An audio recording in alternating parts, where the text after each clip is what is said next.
Thank you guys for clicking on today's video. Today we're going to go over penny stock. So what a penny stock is, it's basically a stock that trades under $5 a share. They are low cap stocks, and that is pretty much all of what penny stocks are. Now, some things to consider and to be aware of with penny stocks is since they are low cap stocks, it means they are extremely volatile. And because they're extremely volatile, they're susceptible to pump and dumps. Now, a pump and dump is basically where a promoter will promote a stock in order to get people to buy it and therefore increase the buying pressure and volume, making less shares available and increasing the stock price. Usually these promoters they'll put a lot of keywords into their articles explaining how this new company is going to be the next Netflix or Amazon, or they had a new merger, or anything really that is seeming to be good news. A great example of how this works is when a new business opens. For example, whenever you see a new business opening up around you, there's a lot of promotion for it. There'll be people holding signs,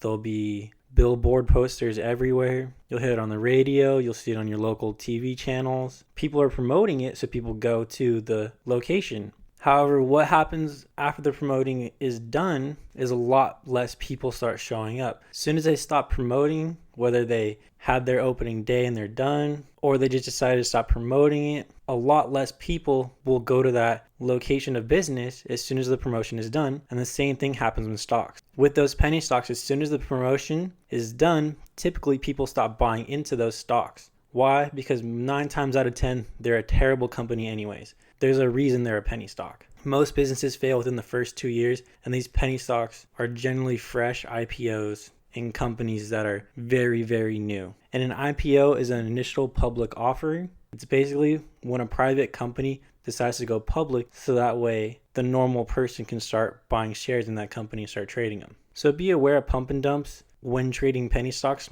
or use it to your advantage. Thank you guys for watching. Remember to leave a like, comment, and subscribe for more future content.